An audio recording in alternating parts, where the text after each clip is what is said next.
اعوذ باللہ من الشیطان الرجیم، بسم اللہ الرحمن الرحیم۔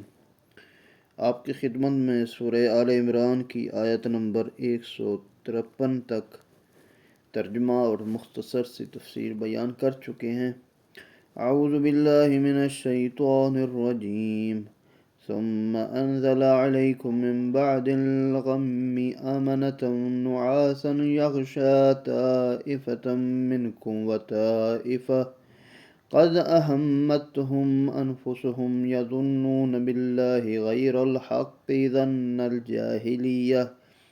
يقولون هل لنا من الأمر من شيء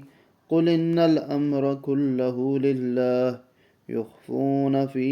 أنفسهم ما لا يبدون لك يقولون لو كان لنا من الأمر شيء ما قتلنا هؤلاء قل لو كنتم في بيوتكم لبرز الذين كتب عليهم القتل إلى مضاجعهم ليبتلي الله ما في صدوركم وليمحص ما في قلوبكم والله عليم بذات الصدور إن الذين تولوا منكم يوم التقى الجمعان إنما استزلهم الشيطان ببعض ما كسبوا وَلَقَدْ عَفَا اللَّهُ عَنْهُمْ إِنَّ اللَّهَ غَفُورٌ حَلِيمٌ يَا أَيُّهَا الَّذِينَ آمَنُوا لَا تَكُونُوا كَالَّذِينَ كَفَرُوا وَقَالُوا لِإِخْوَانِهِمْ إِذَا ضَرَبُوا فِي الْأَرْضِ أَوْ كَانُوا غَزًا لَوْ كَانُوا عِندَنَا مَا مَاتُوا وَمَا قُتِلُوا لِيَجْعَلَ اللَّهُ ذَلِكَ حَسْرَةً فِي قُلُوبِهِمْ واللہ یحیی ویمیت واللہ بما تعملون بصیر وَلَئِن قُتِلْتُمْ فِي سَبِيلِ اللَّهِ أَوْ مُتُّمْ لَمَغْفِرَةٌ مِّنَ اللَّهِ وَرَحْمَةٌ خَيْرٌ مِّمَّا يَجْمَعُونَ۔ جنگ احد کا ذکر ہو رہا تھا۔ پھر جب اس غم کے بعد تم پر امن و سکون نازل فرمایا تو تم میں سے ایک گروہ تو اونگنے لگا جبکہ دوسرے گروہ کو اپنی جانوں کی پڑی ہوئی تھی۔ وہ ناحق اللہ پر زمانہ جاہلیت والی بدگمانیاں کر رہے تھے، کہہ رہے تھے کیا اس امر میں ہمارا بھی کوئی حصہ ہے؟ کہہ دیجئے کہ سارا اختیار اللہ کے ہاتھ میں۔ یہ لوگ جو بات اپنے اندر چھپائے رکھتے ہیں اسے آپ پر ظاہر نہیں کرتے۔ وہ کہتے ہیں اگر قیادت میں ہمارا کچھ دخل ہوتا تو ہم یہاں مارے نہ جاتے۔ کہہ دیجئے اگر تم اپنے گھروں میں ہوتے تو بھی جن کے مقدر میں قتل ہونا لکھا ہے وہ خود اپنے مقتل کی طرف نکل پڑتے، اور یہ جو کچھ ہوا اس لیے تھا کہ وہ جو کچھ تمہارے سینوں میں ہے اللہ اسے آزمائے، اور جو کچھ تمہارے دلوں میں اسے چھانٹ کر واضح کر دے، اور اللہ دلوں کا حال خوب جانتا ہے۔ دونوں فریقوں کے مقابلے کے روز تم میں سے جو لوگ پیٹ پھیر گئے تھے بلا شبہ ان کی اپنی بعض کرتوتوں کی وجہ سے شیطان نے انہیں پھسلا دیا، تاہم اللہ نے انہیں معاف کر دیا، یقیناً اللہ بڑا درگزر کرنے والا بردبار ہے۔ اے ایمان والو، کافروں کی طرح نہ ہونا جو اپنے عزیز و اقارب سے جب وہ سفر یا جنگ پر جاتے ہیں تو کہتے ہیں کہ اگر وہ ہمارے پاس ہوتے تو نہ مرتے اور نہ قتل ہوتے۔ اللہ ایسی باتوں کو ان کے دلوں میں حسرت پیدا کرنے کے لیے سبب بنا دیتا ہے، ورنہ حقیقتاً مارنے اور جلانے والا تو اللہ ہی ہے، اور ساتھ تمہارے اعمال کا خوب مشاہدہ کرنے والا بھی اللہ ہے۔ اور اگر تم راہ خدا میں مارے جاؤ یا مر جاؤ تو اللہ کی طرف سے جو بخشش اور رحمت تمہیں نصیب ہوگی وہ ان سب سے بہتر بھی ہے اور جو وہ لوگ جمع کرتے ہیں۔ اس جنگ سے فرار کو کسی سابقہ گناہ کا طبعی اور لازمی نتیجے کا قرار دیا ہے، یعنی تم نے پہلے کوئی نہ کوئی ایسی بات کی ہے یا کام کیا ہے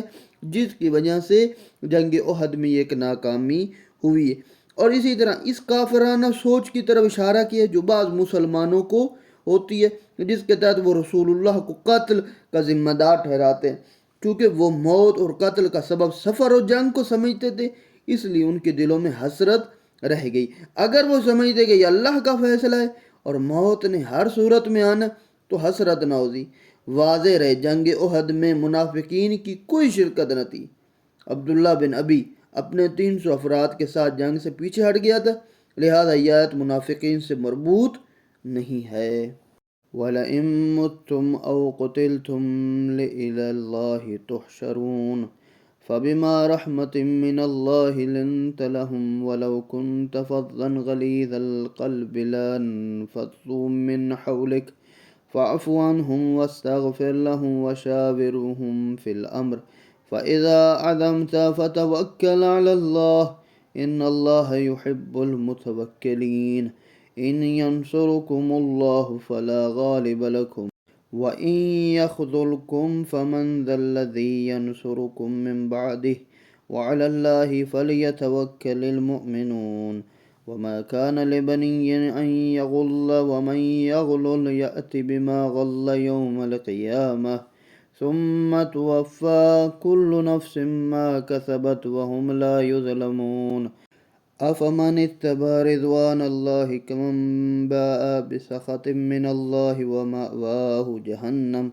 وَبِئْسَ الْمَصِيرُ هُمْ دَرَجَاتٌ عِندَ اللَّهِ وَاللَّهُ بَصِيرٌ بِمَا يَعْمَلُونَ لَقَدْ مَنَّ اللَّهُ عَلَى الْمُؤْمِنِينَ إِذْ بَعَثَ فِيهِمْ رَسُولًا مِّنْ أَنْفُسِهِمْ يَتْلُو عَلَيْهِمْ آيَاتِهِ وَيُزَكِّيهِمْ وَيُعَلِّمُهُمُ الْكِتَابَ وَالْحِكْمَةَ وَإِنْ كَانُوا مِنْ قَبْلُ لَفِي ضَلَالٍ مُبِينٍ أَوَلَمَّا أَصَابَتْكُمْ مُصِيبَةٌ قَدْ أَصَبْتُمْ مِثْلَيْهَا قُلْتُمْ أَنَّ هَذَا قُلْ هُوَ مِنْ عِنْدِ أَنْفُسِكُمْ إِنَّ اللَّهَ عَلَى كُلِّ شَيْءٍ قَدِيرٌ۔ اور اگر تم مر جاؤ یا مارے جاؤ آخر کار اللہ کی بارگاہ میں اکٹھے کیے جاؤ گے، یعنی جتنا بھی تم جنگ سے بھاگو گے یا گھر میں رہو گے یا جنگ میں رہو گے تو پھر بھی تمہیں جب موت آنی ہے سب کے سب نے اللہ کے حضور حاضر ہونا۔ اے رسول، یہ مہر الہی ہے کہ آپ ان کے لیے نرم مزاج واقع ہوئے، اور اگر آپ تندخو ہوتے اور سنگ دل ہوتے تو یہ لوگ آپ کے پاس سے منتشر ہو جاتے۔ بس ان سے درگزر کریں اور ان کے لیے مغفرت طلب کریں اور معاملات میں ان سے مشورہ کر لیا کریں۔ پھر جب آپ عزم کر لیں تو اللہ پر بھروسہ کریں، بے شک اللہ بھروسہ کرنے والوں کو پسند کرتا ہے۔ مسلمانوں، اگر اللہ تمہاری مدد کرے تو پھر کوئی تم پر غالب نہیں آ سکتا، اور اللہ تمہارا ساتھ چھوڑ دے تو اس کے بعد کون ہے جو تمہاری مدد کو پہنچے؟ لہذا ایمان والوں کو چاہیے کہ وہ صرف اللہ پر ہی بھروسہ کریں، اور کسی نبی سے یہ نہیں ہو سکتا کہ وہ خیانت کرے، اور جو کوئی خیانت کرتا ہے وہ قیامت کے دن اپنی خیانت کی ہوئی چیز کو اللہ کے سامنے حاضر کرے گا، یعنی پھر ہر شخص کو اس کے اعمال کا پورا بدلہ دیا جائے گا، ان پر ظلم نہیں کیا جائے گا۔ کیا جو شخص اللہ کی خوشنودی کا تابع ہو اس شخص کی طرح ہو سکتا ہے جو اللہ کے غضب میں گرفتار ہو؟ جس کا ٹھکانہ جہنم ہو وہ برا ٹھکانہ ہے۔ یعنی اللہ کہنا چاہ رہا ہے کہ جو لوگ اللہ کی خوشنودی کے لیے اور نبی کا ساتھ دیتے ہیں وہ کبھی بھی ان جہنمیوں جیسے نہیں ہوں گے، بلکہ وہ اللہ کے جنت میں ہوں گے، اور اللہ کے نزدیک ان کے درجات بلند ہیں، اور اللہ ان کے اعمال خوب دیکھنے والا ہے۔ پھر فرمایا ایمان والوں پر اللہ نے بڑا احسان کیا کہ ان کے درمیان انہی میں سے ایک رسول بھیجا جو انہیں اس کی آیات پڑھ کر سناتا ہے اور انہیں پاکیزہ کرتا ہے، انہیں کتاب و حکمت کی تعلیم دیتا ہے، جبکہ اس سے پہلے یہ لوگ صریح گمراہی میں مبتلا تھے۔ مسلمانوں، جب تم پر ایک مصیبت پڑی تو تم کہنے لگے یہ کہاں سے آئی، جبکہ اس سے دگنی مصیبت تم مخالف جو فریق ہے ڈال چکے۔ کہہ دیجئے یہ خود تمہاری اپنی لائی ہوئی مصیبت ہے، بے شک اللہ ہر چیز پر قادر ہے۔ حق پر ہونے کا یہ مطلب نہیں ہوتا کہ وہ علل و اسباب سے بالا تر ہیں، یعنی یہ نہیں ہو سکتا کہ یہ شکست خود تمہاری خیانت اور قیادت کے احکام سے انحراف کا نتیجہ ہے۔ جب رسول اللہ نے تمہیں کہا تھا اس پہاڑی سے نہیں اترنا جب تک کہ میں تمہیں نہ کہوں، جب تم اترے تو سبب یہی تھا، شکست ہو گئی۔ اور ایسا نہیں ہو سکتا کہ تم خیانت کرو اور اس کا نتیجہ فتح و نصرت کی صورت میں تمہارے سامنے ہے، اور اسی طرح تم قیادت کی نافرمانی کرو اور اس کا نتیجہ عزت ہو، ایسے نہیں ہو سکتا۔ اس کے باوجود اس صدمے کی تخفیف کی خاطر جنگ بدر کے ساتھ موازنہ فرمایا کہ تم نے وہاں ان کے 70 مارے اور 70 اسیر بنائے، اور آج تمہارے صرف 70 افراد شہید ہوئے۔ اللہ نے پھر بھی کہا کہ تمہارا دل اتنا زیادہ بھی غم زدہ نہ کرو، بلکہ تم نے اس سے پہلے ان پر بہت زیادہ کاری ضرب لگائی ہے، انہیں ذلیل کیا ہے جنگ بدر میں۔